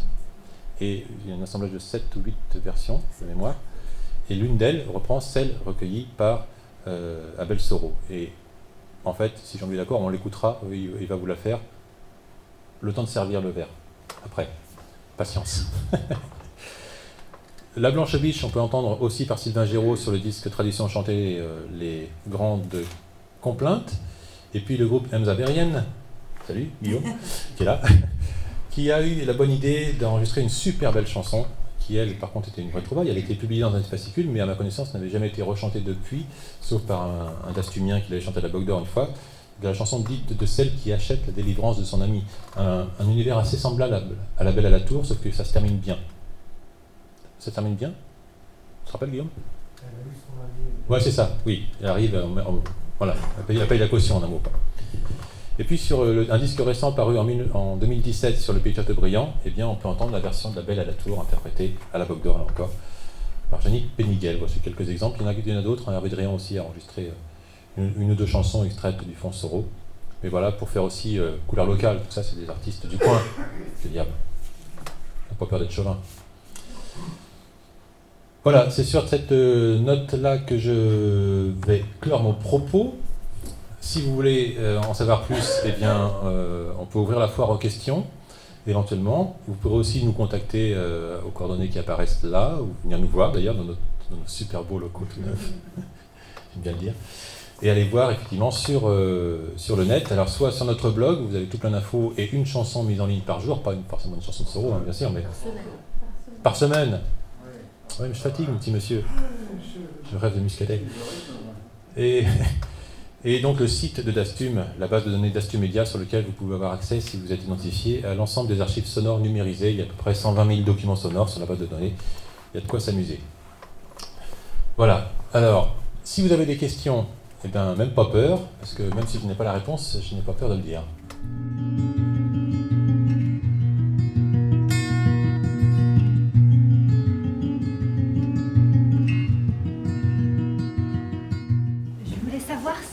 avez parlé de cylindres de cire. Ouais. Vous avez de quoi les écouter? Enfin, on peut encore entendre. Alors, en fait, on ne sait pas ce qu'ils sont devenus, ces rouleaux de cire. Ouais, c'est pour ça que je parlais du Saint Graal, c'est-à-dire si un jour on les trouve, on sera vraiment les rois du pétrole. Cela dit, pour répondre à la question, nous, on n'a pas les moyens techniques, mais il se trouve que Dastum a déjà recueilli des rouleaux de cire, qui étaient des enregistrements de sonneurs de Biniou-Bombard en 1908 et 1910, si je ne m'abuse, et il y a possibilité de les lire maintenant, techniquement, alors pas forcément avec les moyens d'une association comme la nôtre, il faut aller à la BNF ou dans des centres comme ça, et maintenant il y a des moyens qui permettent de lire, y compris des vinyles, d'ailleurs des vieux vinyles ou des vieux enregistrements, de lire le son sans qu'il y ait le moindre contact, voilà, avec des lecteurs numériques. Voilà. Donc si jamais on les trouve, s'ils sont encore possiblement lisibles, on pourra le faire. Mais il y en a un beau chèque quand même. Voilà. Mais nous, on n'a pas l'équipement, bien sûr. Voilà. Mais si vous les trouvez, n'hésitez pas à nous le dire. Jean. Je vais simplement te signaler que si tu as parlé de théâtre à Saint-Stanislas, il y avait un très très beau théâtre dont j'ai une photo quelque part d'ailleurs, si ça t'intéresse. En carte postale qui ressemblerait assez près à celui qu'on va peut-être redécouvrir près de Talensac. Rue de Bel Air. Rue de Bel Air. Rue de Bel Air. Ça ressemble à ça. Ouais. Donc il y avait un outil. Ah oui. Il y avait un outil sur place.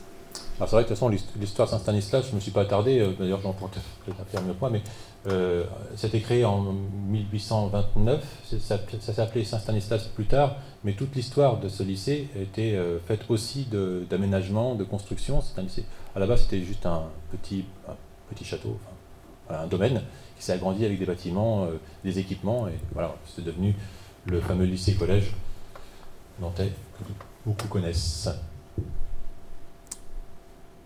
D'autres questions ? Oui, vous avez dit un petit peu en marge de votre exposé, en introduction, vous avez parlé d'un patrimoine vivant et non pas d'un patrimoine figé. Vous avez insisté sur ces deux mots-là. Or, malgré tout, vieille chanson et donc orale, pour moi, c'est un petit peu contradictoire. On est un petit peu, c'est pas comme dans l'archéologie, on peut toujours espérer trouver des choses nouvelles. Bon, à part, bien entendu, je dirais physiquement ces rouleaux. Mais ce patrimoine historique oral, il ne peut qu'être figé et complet. On ne peut pas... Alors justement pas, c'est exactement l'inverse même, je dirais. C'est que les rouleaux ou même les bandes pour les collecteurs postérieurs à ceux qui enregistrent ça, c'est que des supports, c'est que du physique. À la limite, pour nous, c'est pratiquement la partie la moins intéressante, c'est que de l'objet. Là où je parle de patrimoine vivant, c'est que ce qui importe, c'est que ces chansons, elles sont interprétées par des barberines en fait. C'est qu'il y a des gens qui se les approprient et qui les chantent encore aujourd'hui. Et c'est ce qui définit la chanson traditionnelle, c'est que, par exemple, la Blanche Biche, on sait qu'elle remonte au moins au XVIe siècle, peut-être un peu plus, mais en tout cas au moins au XVIe.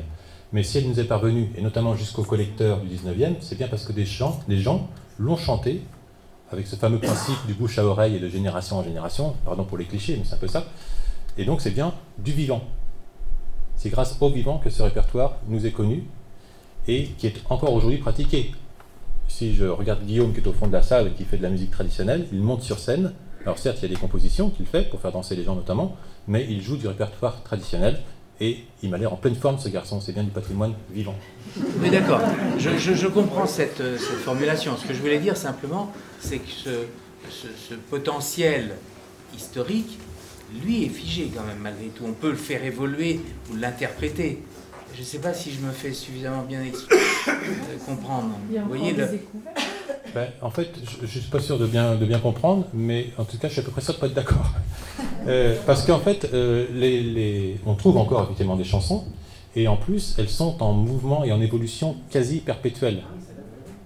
Voilà, donc c'est bien, c'est pas du tout figé. Elle serait figée si telle chanson était effectivement imprimée sur un disque ou un livre, avec voilà, ce seul référentiel-là pour cette chanson. Voilà.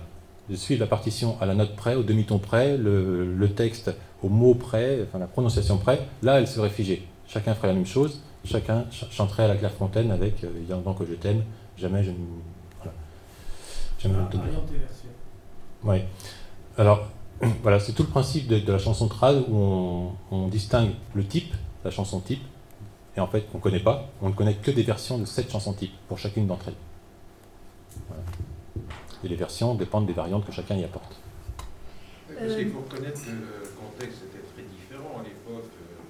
Le contexte ambiant, c'est-à-dire que chacun dans chacune des communes ou des paroisses plutôt interprétait un peu à sa manière peut-être les différentes chansons. C'est très probable, parce que c'était encore le cas jusqu'au milieu du XXe siècle. Donc effectivement, il y a de grandes chances pour qu'au XIXe, ce fût encore le cas. Mais rien ne nous interdit de le faire encore aujourd'hui, de toute façon. Ouais.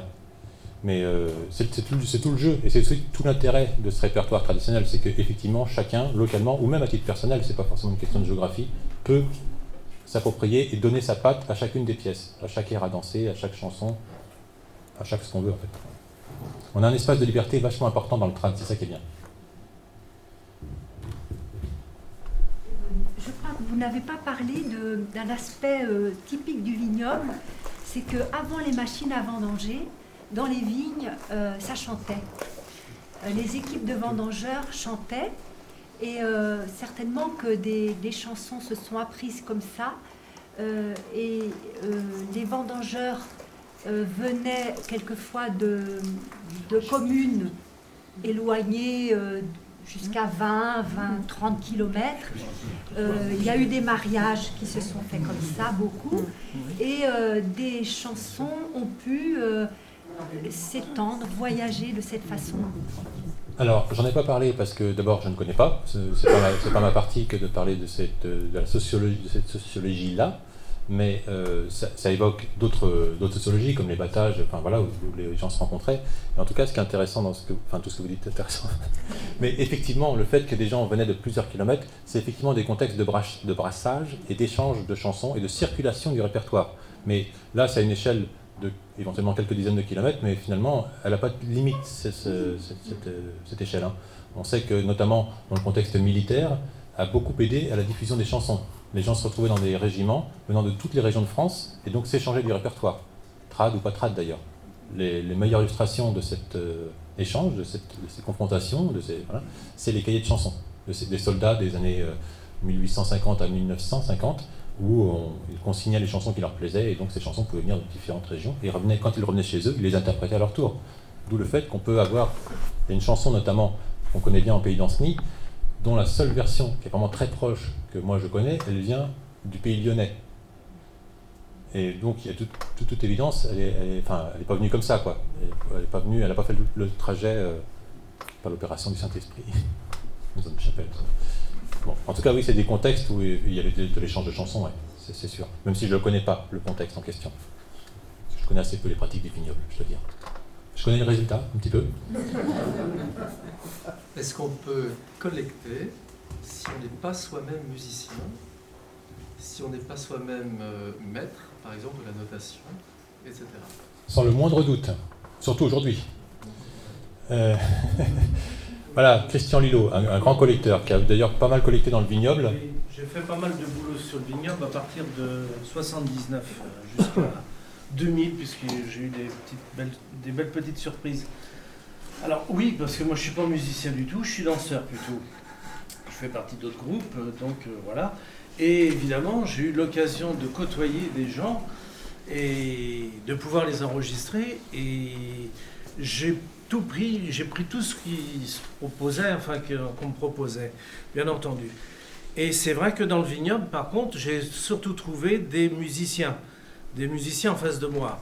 Puisque dans le vignoble, vous le savez, beaucoup de sociétés de musique, les gens savaient surtout lire la musique sur partition. Et malheureusement, je n'ai jamais retrouvé vraiment de musique, enfin tu le sais bien, Hugo, on en a parlé des fois, de chansons traditionnelles pures et dures comme on pourrait l'entendre.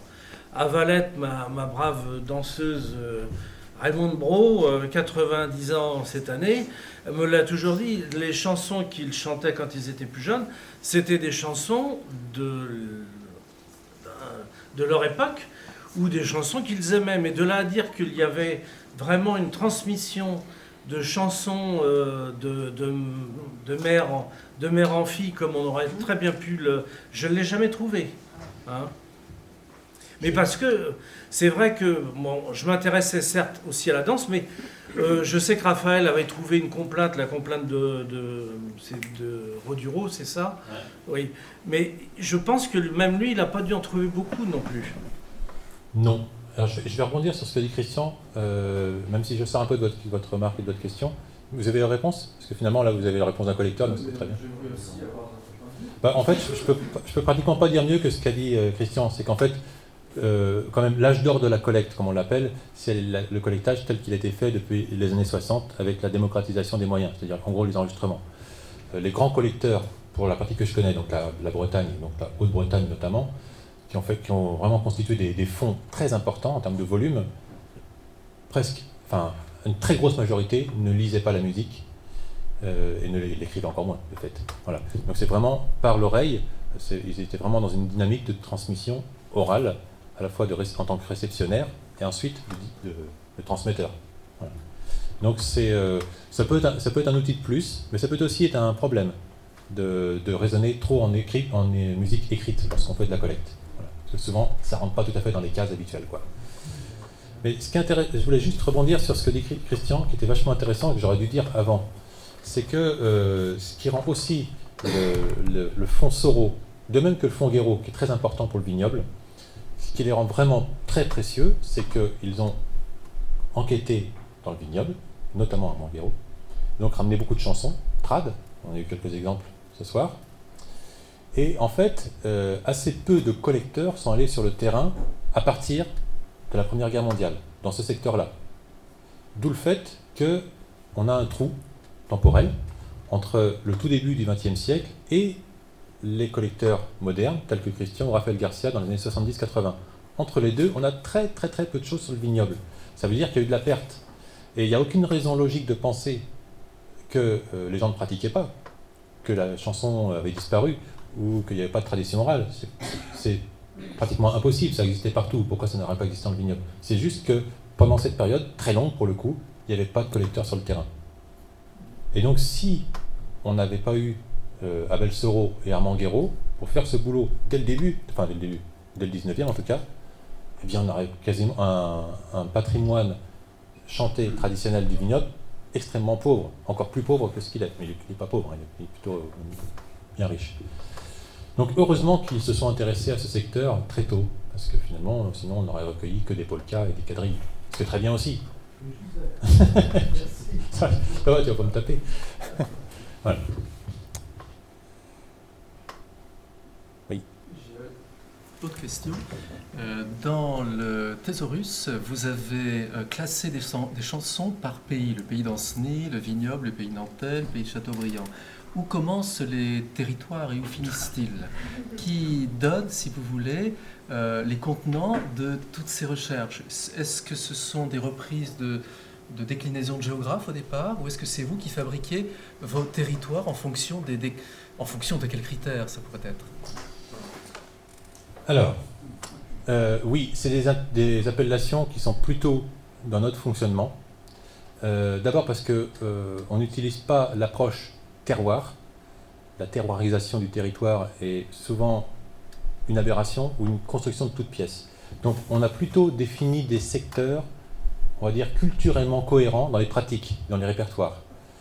Et on parle plutôt de pays sans forcément de donner de contours précis, parce que justement ça n'existe pas les contours précis, on est justement dans la matière orale, donc il y a un cœur sur un pays, et puis toute une zone, de ce que j'appelle les zones de frottement, où par exemple, lorsqu'on est à Carquefou, je considère qu'on est, par rapport aux collectes que l'on a, en pays d'Ancenis, mais on est aussi en pays nantais. Si on est à Nord-sur-Erdre, on est en pays d'Ancenis encore, notamment dans la pratique de danse, qui est très, très proche plutôt de pays d'Ancenis, mais on est aussi dans le pays de Châteaubriand. Voilà, il y a des zones de frottement comme ça. Donc c'est des grandes zones, c'est des grands ensembles, ça sert, c'est pas forcément pour donner un caractère identitaire au fond, c'est juste pour donner une idée géographique. Ça se limite uniquement à ça. Et est-ce que le sentiment d'appartenance des gens que vous interrogez, que vous collectez, marche aussi, ça alimente aussi cette notion de pays? Alors, est-ce qu'on prend en compte leur façon de dire qu'ils appartiennent à tel ou tel territoire? Est-ce que ça alimente aussi C'est des informations qui sont bonnes à prendre, mais il ne nous appartient pas de s'en servir. Enfin, si, ça nous appartiendrait, mais en tout cas, on se refuse de s'en servir comme outil de classification. Parce qu'il suffit que le voisin dise l'inverse, qu'est-ce qu'on fait? De quel droit on va décider que lui a raison et l'autre a tort? Par contre, c'est toujours intéressant de savoir si effectivement les gens se définissent dans une identité, c'est quand même assez rarement le cas, quand même, et de quelle identité. L'exemple que j'ai souvent cité dans mes interventions, c'est des collectes, notamment dans le Sud-Loire, plus en allant vers l'Ouest, où, par exemple, dans une partie de la Vendée, on surnomme les habitants du Marais breton vendéen les Bretons. Même dans la partie de Vendée, du pays maraîchins. Bien. Mais, comme dirait Raphaël Garcia, si vous interviewez des anciens, alors vous êtes breton, dans ce secteur-là, ils vont dire, bah non, c'est plus au nord, c'est le pays de Ré. Et si vous le faites dans le pays de Ré, beaucoup vont vous dire, bah non, c'est de l'autre côté de la Loire. Et si vous interviewez, par exemple, à Savenay ou Cordemais, ils vont dire, bah non, il faut aller plutôt vers Redon, La Roche-Bernard, par là, quoi. Alors on va jusqu'où, comme ça? Vous voyez? Donc c'est tellement fragile que vaut mieux prendre ça avec beaucoup de prudence. Voilà. C'est un témoignage, mais qui n'est pas un outil d'analyse vraiment, quoi. On va dire ça comme ça. Voilà, je ne peux pas faire de réponse plus claire que ça, mais... Après, aussi, je finis avec ça, sur cet aspect géographique qui est important parce que on est dans une dynamique d'Astum 44 d'ouvrir, de faire connaître le fond, y compris au monde entier avec les nouvelles technologies qui ne sont plus très réellement nouvelles, mais lorsqu'on met en ligne des informations, on les met en ligne pour la planète. Et du coup, c'est tout bête, hein, mais c'est très premier degré, c'est aussi de dire où on se trouve sur une carte. C'est-à-dire qu'on peut mettre toutes les communes qu'on veut, mais si on met un secteur, sachant qu'on est en Loire-Atlantique, c'est quand même plus facile de se repérer. C'est-à-dire que quelqu'un qui habite dans une autre région d'Europe ou même de France, qui sait où est la Loire-Atlantique, ne saura pas forcément où se trouve Saint-Julien-de-Concelles par rapport à Pontchâteau. Voilà. Par contre, si on lui dit quand même, c'est plus dans le pays guérandais ou dans le pays d'Ancenis, ça donne un peu plus, ça donne déjà une première indication quand même. Voilà. Parmi les versions recueillies par Abel Soro qui changent des versions connues, avec beaucoup de guillemets, en voici un parfait exemple. Parce que si je vous dis Le prisonnier de Nantes, alors vous connaissez peut-être une ou deux versions, mais tout le monde connaît au moins la version repopularisée par Triane. Et qui vient de fort loin. Voilà. Mais il y a plein d'autres versions, très différentes, et il y en a même une dans le Fond Soro, qui est vachement bien, à plus d'un titre. Mais là, tu as sans doute des trucs à dire aussi. Que cette version vient du pays de Chateaubriand, qu'elle est dans un des fascicules qu'il avait publié, donc... oui, pourquoi aller chercher au Québec? Enfin, bon, j'en veux pas au Triane d'être allé aussi loin, mais c'est très bien qu'il ait repopularisé cette chanson. D'autres l'ont fait avant eux. Il y a chez nous aussi plein de versions différentes de cette chanson, parce qu'on finirait par croire qu'il n'y en a plus qu'une. C'est toujours pareil, quoi. Comme disait Hugo tout à l'heure à propos de la Clairefontaine, on finit par ne plus retenir qu'un seul air. Voilà, donc, et bien en plus, cette version de la chanson est la seule, à notre connaissance, où on donne le nom du prisonnier. Bon, ça ne veut pas dire, la vérité historique est sans doute pas là du tout, mais c'est la seule où le prisonnier a un nom. Voilà. Dans les prisons de Nantes, lidera. Dans les prisons de Nantes, il y avait un prisonnier, que personne ne venait voir, lidera, que personne ne venait voir, que la fille du geôlier, elle lui porte à boire, lidera. Elle lui porte à boire et à manger, à boire et à manger. Et des chemises blanches, lidera. Et des chemises blanches quand il faut en changer, Un jour il lui demande, lidera. Un jour il lui demande, mais que dit-on de moi, Le bruit court dans la ville, lidera. Le bruit court dans la ville, que demain vous mourrez, Oh, s'il faut que je meure, lidera. Ah, s'il faut que je meure, déliez-moi les pieds. La belle charitable, lideridan, lidan, la lidera. La belle charitable, les pieds lui a déliés, les pieds lui a déliés. Le prisonnier alerte, lideridan, lidan, la lidera. Le prisonnier alerte, dans la Loire a sauté, dans la Loire a sauté. Toutes les bourgeoises de Nantes, lideridan, lidan, la lidera. Toutes les bourgeoises de Nantes sont à le voir nager, sont à le voir nager. Elles lui ont dit Antoine, lideridan, lidan, la lidera. Elles lui ont dit Antoine, vous allez vous noyer, vous allez vous noyer. Ne craignez rien, mesdames, lideridan, lidan, la lidera. Ne craignez rien, mesdames, c'est pour ma vie sauvée, c'est pour ma vie sauvée.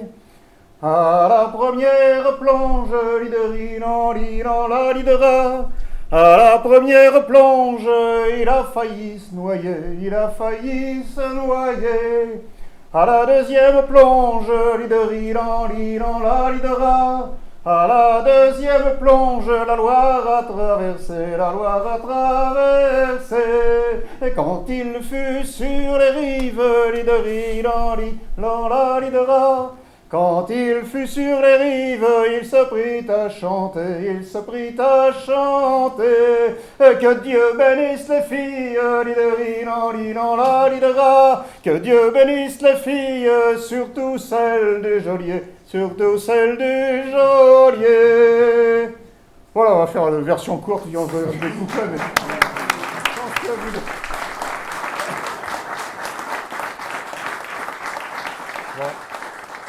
Merci, merci Jean-Louis, merci Barberine, merci à vous tous d'être venus et de m'avoir écouté. Merci toute l'équipe du musée et à Luc pour son accueil. Et maintenant, on va enfin parler de choses sérieuses. Merci.